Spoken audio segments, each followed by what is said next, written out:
போலியாக பல கல்லூரிகளில் பெயர்களை பதிவு செய்த 900 பேராசிரியர்களுக்கு வாழ்நாள் தடை. 295 தனியார் பொறியியல் கல்லூரிகள் மீது குற்றவியல் நடவடிக்கை. அண்ணா பல்கலைக்கழக சிண்டிகேட் கூட்டத்தில் தீர்மானம். சாதிவாரி கணக்கெடுப்பை எந்த சக்தியாலும் தடுத்து நிறுத்த முடியாது. எதிர்க்கட்சித் தலைவர் ராகுல் காந்தி எக்ஸ் தளத்தில் பதிவு.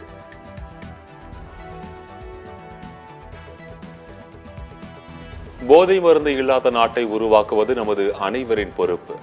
ராய்ப்பூரில் போதை மருந்து கட்டுப்பாட்டு அலுவலகத்தை திறந்து வைத்து மத்திய உள்துறை அமைச்சர் அமித்ஷா பேச்சு.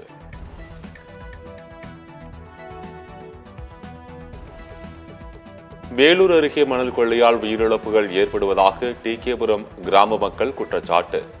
மணல் லாரி கண்ணாடியை உடைத்து சடலத்துடன் முற்றுகை போராட்டம் நடத்தியதால் பரபரப்பு.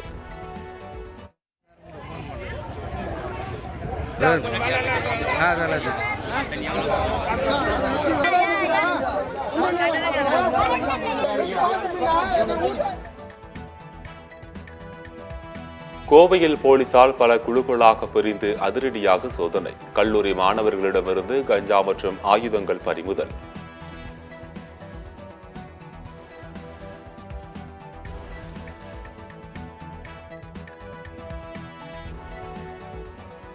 சிங்கப்பூரின் முன்னணி உலகளாவிய நிறுவனங்களின் பிரதிநிதிகளுடன் மத்திய அமைச்சர் பியூஷ் கோயல் சந்திப்பு.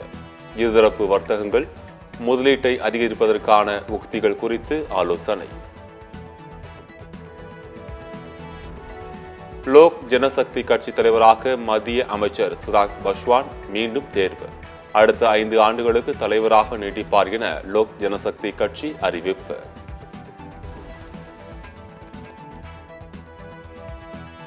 யுபிஎஸ்சியில் உள்ள யூ என்பது மோடி அரசின் யூ டர்ன்களை குறிக்கின்றது. ஒருங்கிணைந்த ஓய்வூதிய திட்ட அறிவிப்பு குறித்து காங்கிரஸ் தலைவர் மல்லிகார்ஜுன கார்கே சாடல்.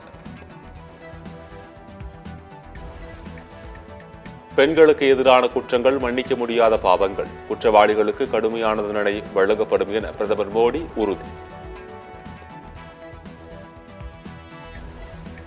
நீர்நிலைகள் ஆக்கிரமிக்கப்படுவதை ஏற்க முடியாது என தெலுங்கானா முதலமைச்சர் ரேவந்த் ரெட்டி திட்டவட்டம். எந்தவிதமான அழுத்தத்துக்கும் அடிபணிய மாட்டோம். ஆக்கிரமிப்புகள் மீது கடும் நடவடிக்கை நிச்சயம் எடுப்போம் என உறுதி. அதிமுக ஆட்சியில் ஊழல் என கூறும் அண்ணாமலை எங்களுடன் கூட்டணி வைக்கும் போது தெரியவில்லையா? உழைக்காமல் பதவிக்கு வந்த அண்ணாமலைக்கு மக்களை பற்றி ஒன்றும் தெரியாது என அதிமுக பொதுச் செயலாளர் எடப்பாடி பழனிசாமி விமர்சனம். அவருக்கு ஒரே முதலீடு வாய் நாக்கு தான், வேற ஒண்ணுமே கிடையாது. சொல்லுங்க, நான் விளையாட்டா சொல்லல, என்ன செஞ்சிருக்காரு அவர்? இந்த பாரதிய ஜனதா கட்சி மாநில தலைவராக பொறுப்பேற்ற பிறகு தமிழ்நாட்டுக்கு என்ன கொண்டு வந்திருக்காரு, என்ன நிதி கொண்டு வந்திருக்காரு? இன்னைக்கு புயல் அடிச்சது, வெள்ளம் வந்தது, நிவாரணம் வாங்கி தர முடியல. என்ன செஞ்சார் இந்த தமிழகத்திற்காக? திமுகவுடன் எப்போதும் கூட்டணி கிடையாது என பாஜக மாநில தலைவர் அண்ணாமலை திட்டவட்டம். திராவிட அரசியலை அடியோடு ஒழிக்க 2026 தேர்தல் சரியான தருணம் என பொதுக்கூட்டத்தில் பேச்சு. குப்பை மேடாக மாறிவரும் ராஜபாளையம் பேருந்து நிலையம். நகராட்சி நிர்வாகத்தின் மெத்தன போக்கு என பொதுமக்கள் குற்றச்சாட்டு. சினிமாவிலும் பல்லு போன நடிகர்களால் இளைஞர்களுக்கு வாய்ப்பு கிடைக்காமல் உள்ளது. புத்தக வெளியீட்டு விழாவில் பேசிய நடிகர் ரஜினிகாந்திற்கு அமைச்சர் துரைமுருகன் பதிலடி. மூத்த நடிகர்கள் எல்லாம் வயசாகி போய் பல்லு உழுந்து போய் தாடி வளர்த்து சாகர நகைகள்லாம் நடிக்கிறதுனால இளைஞர்களுக்கு வாய்ப்பு இல்லாம இருக்கா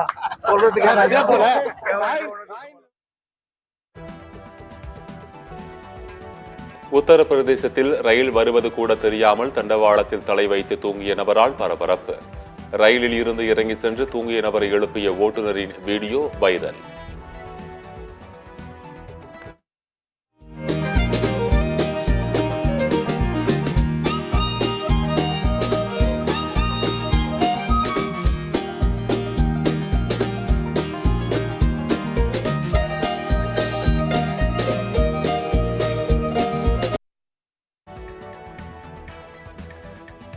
அண்ணா பல்கலைக்கழக செமஸ்டர் தேர்வு கட்டண உயர்வு நிறுத்தி வைப்பு. பழைய நடைமுறையை தொடரும் என உயர்கல்வித்துறை அமைச்சர் பொன்முடி அறிவிப்பு.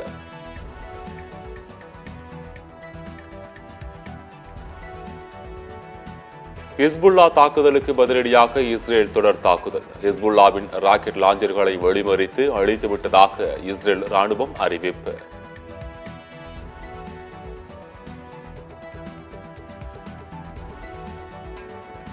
தற்காத்துக் கொள்ளும் இஸ்ரேலின் உரிமையை நாங்கள் தொடர்ந்து ஆதரிக்கிறோம். ஹிஸ்புல்லா மீதான தாக்குதலுக்கு அமெரிக்கா ஆதரவு.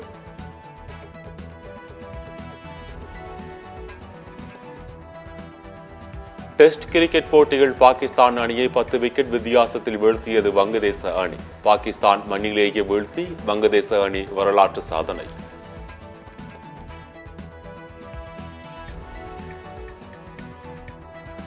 புதுச்சேரியில் நடைபெற்ற கடல் நீச்சல் போட்டிகள் 300க்கும் மேற்பட்டோர் ஆர்வத்துடன் பங்கேற்பு. கடல் நீச்சல் உடலுக்கு மிகவும் நல்லது என்பதை வலியுறுத்தி விழிப்புணர்வை ஏற்படுத்திய வீரர்கள்.